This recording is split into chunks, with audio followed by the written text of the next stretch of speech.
Hello, welcome to the Dano Wings channel.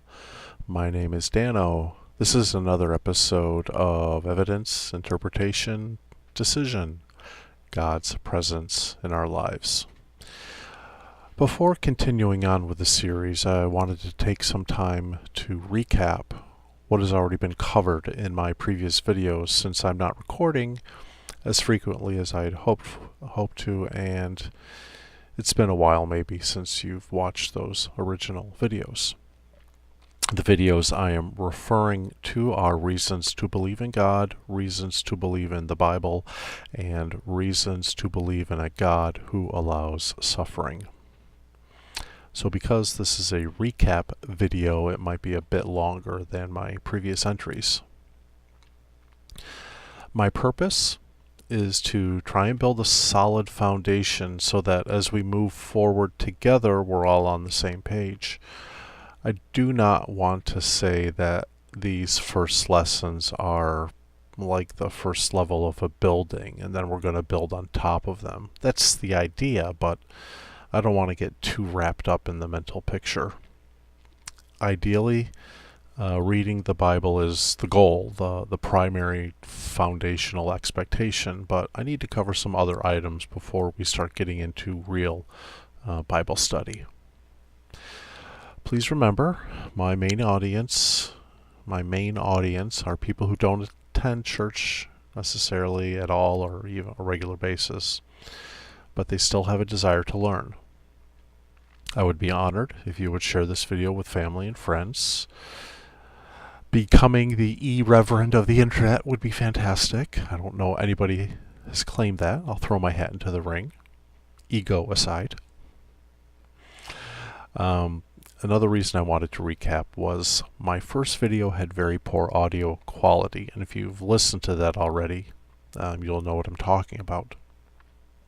I thought about redoing it, but I chose against it. I'm just going to let it stand as is, poor quality and all, and hope the message is still strong and influential. So if you've not already listened to my previous messages, I recommend you do that before we continue on with this one. As you know about recaps, they do not do the original message justice. Just like a great work of literature cannot be captured by Cliff Notes or Spark Notes or Wikipedia or any other similar publication. Okay, let's get on to recapping the first video, which was Reasons to Believe in God. First thing we talked about was the inevitability of faith. Everyone cares about something. Faith is unavoidable, and we all have faith in something. What needs to be decided then is this thing that we have faith in, is the evidence that it presents to us pertinent? How do we interpret that evidence? And then what decisions do we draw from it? You can see where I get the name of the series, Evidence, Interpretation, Decisions. So for us, in the end, we decide who and what we are willing to believe in, regardless if we have the capacity to prove it. We're not trying to prove it, just something that we have faith in. You can't prove love, for example. But many people have faith in love, and many people understand what love represents. Just love is a very difficult thing to try and prove to someone else. All right, the second thing we talked about was the limitations of science. The scientific method requires measurable and repeatable actions in order to come to conclusions. And you've all seen laboratories like that. They're doing tests over and over again. Measurable and repeatable actions. That is the scientific method. So science, by its own definition, cannot speak to issues of morality. Science can't even speak to the origin of humanity. Science cannot argue for or against God. It can't, by its own definition. Science offers zero moral guidance. Science cannot give us values that govern our own lives. All right. The third thing we talked about was that there is something bigger than ourselves. Everyone agrees that life is not as it should be, that life isn't fair. It is the one singular moral conscience that we all have, that life isn't fair. We all believe that. Because of this, many people attempt to say God does not exist, and even go so far as to deny any mention of God, schools, government, and life in general for some. Why would God let so many of life's mysteries remain? Why is life so unfair? The problem is, denying the existence of God does not make the mysteries of life disappear.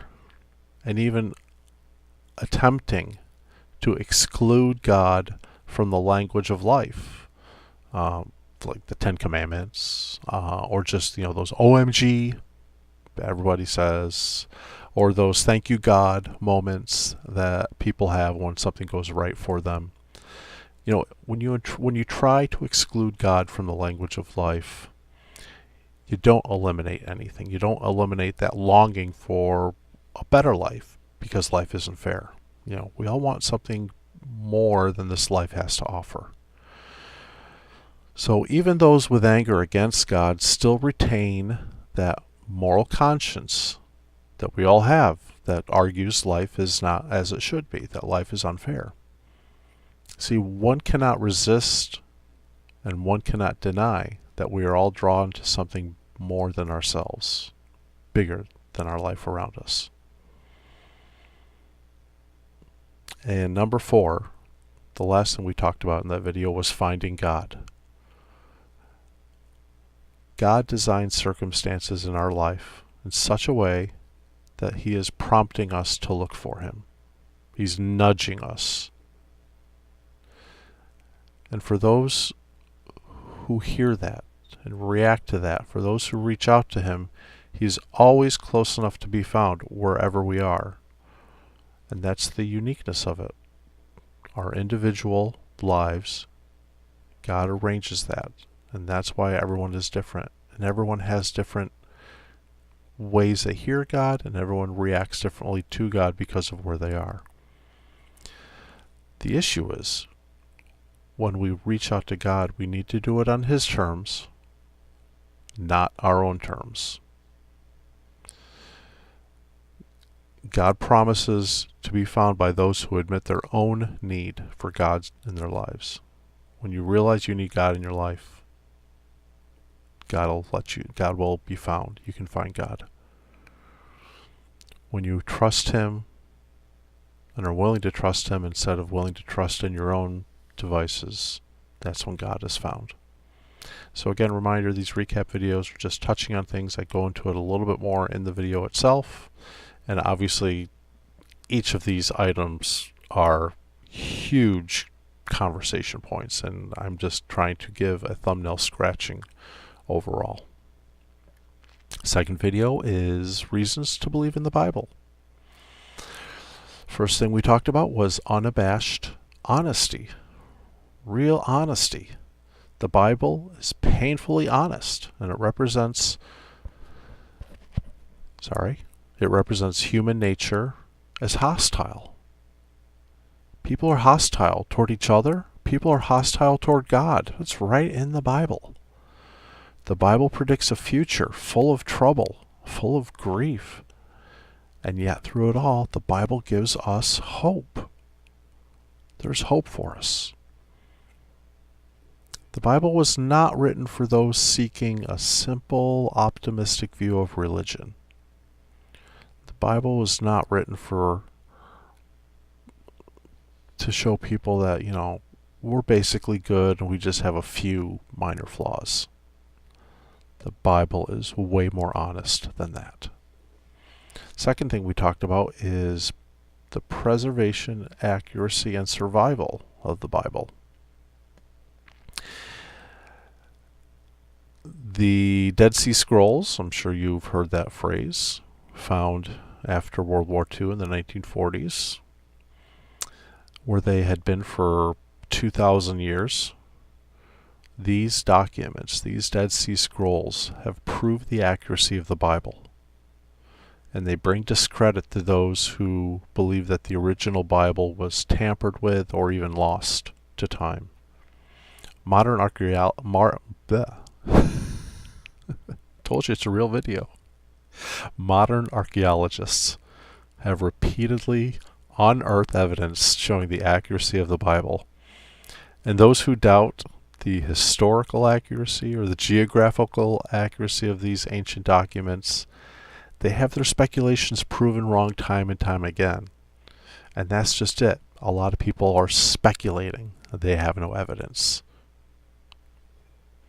Third thing we talked about was unity of the Bible. The Bible is not a collection of many different books. It is one book.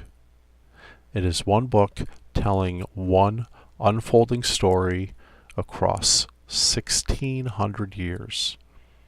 And 66 books by about 40 different authors.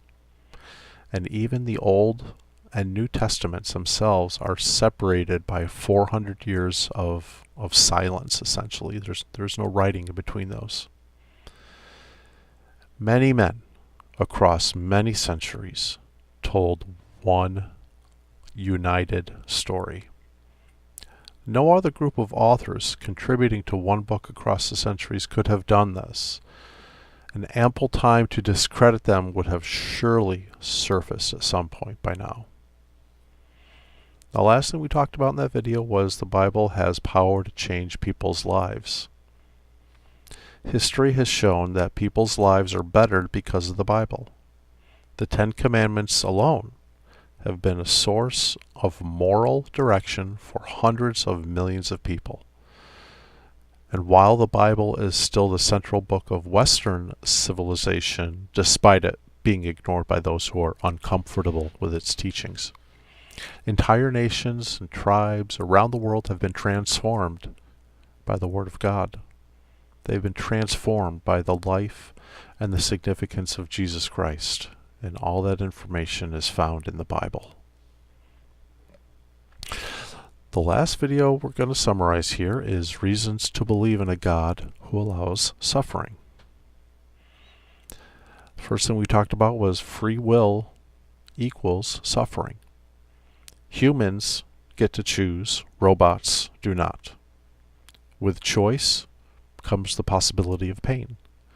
Without choice is a world without pain, but which is worse? A world with no choice or a world with no pain? We live in a world of choice, therefore we live in a world of pain. Second thing we talked about was the positives of pain. Without pain, our bodies would not react appropriately. Pain at a physical level, we all get that. But pain also exists at a conscience level. Pain keeps us from harming ourselves. Pain also allows us to have better expectations of our lives. Eventually, as we get older, pain seems to take over. The wear and tear becomes worse. The curse of old age is really a blessing. Pain in this world makes the next world more inviting. And the last thing is pain reveals who we are. Strength or weakness is found in the middle of turmoil and suffering. An individual's character is truly revealed in the most undesired circumstances. Pain brings us to the edge of our own mortality, and we can hopefully realize that there is more than this earthly life of ours. Finding God and finding ourselves through our pain is an unanticipated blessing.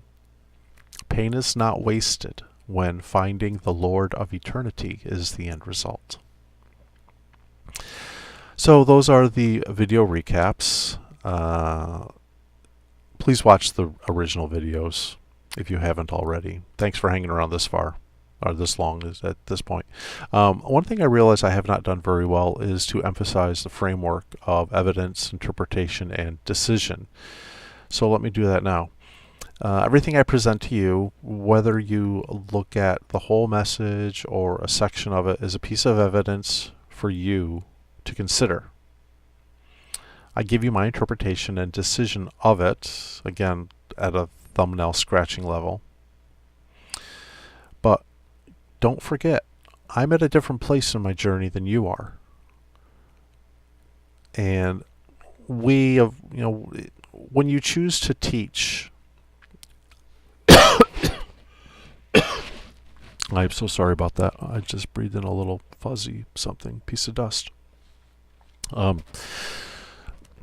Those of us who choose to teach, we are so happy and honored that we can circle back and help others to find the path that we're on, or to help others who have already found the path to move them along as well. And like I said, that's a blessing. My own journey is actually enhanced by helping others. So even though I don't always state it outright, you, the listener, if you're listening right now, you have a responsibility.